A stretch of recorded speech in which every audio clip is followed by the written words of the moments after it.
vỗ tay này các bạn ơi, vỗ tay nào, vỗ tay đi nào.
Kính thưa tất cả quý vị, tin rằng trong tất cả chúng ta ở đây đều có cái máu thôi mà chúng ta chưa khởi đầu cái thôi của chúng ta hãy trôi đi. Vâng.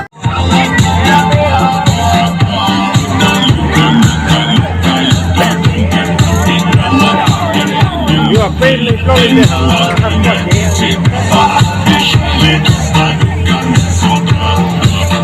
người có ngày dạo thì đâu có ngày đâu muốn lại đấy rồi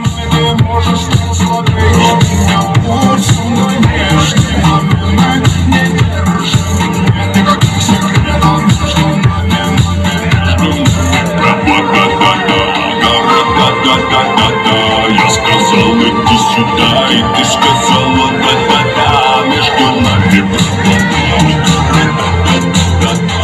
сказал, иди сюда, и ты сказала, да-да-да, между нами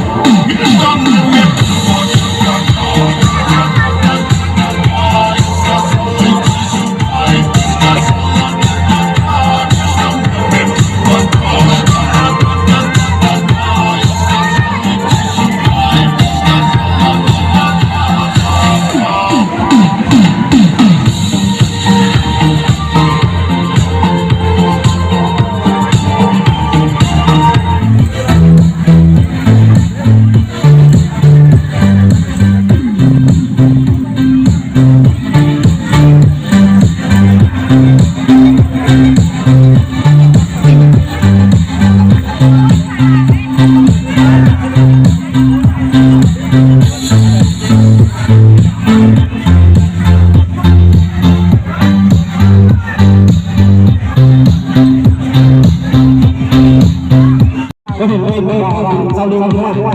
xin trân trọng mời tất cả quý vị cùng khách.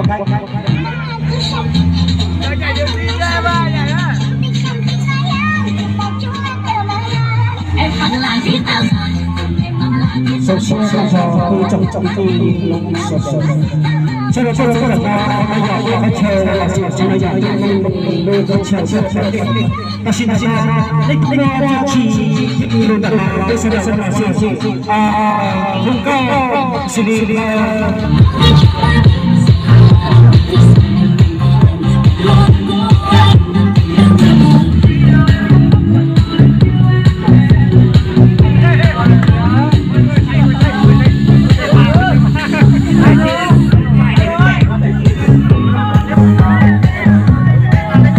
giữa tham quan giữa phát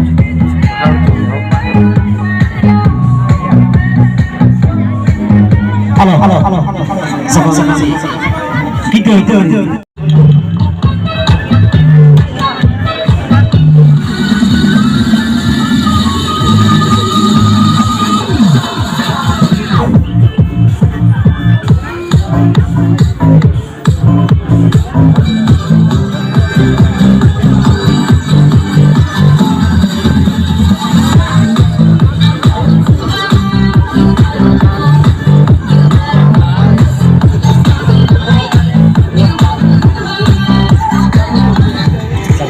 sau đây xin mời quý vị lên sân khấu để giao lưu cô gái của chúng tôi ở đây không gian văn hóa dân tộc Mông và không gian văn hóa dân tộc Dao. Mặc dù là của hai dân tộc Mông và Dao, tuy nhiên cái cuộc vui chơi của chúng tôi không chỉ ở hai dân tộc mà cuộc vui chơi của chúng tôi còn tất cả anh chị em, tất cả quý vị đã có mặt trong ngày hôm nay. Chúng ta cùng hòa nhập, chúng ta cùng thể hiện những cái bản năng để đem đến cái gì rất riêng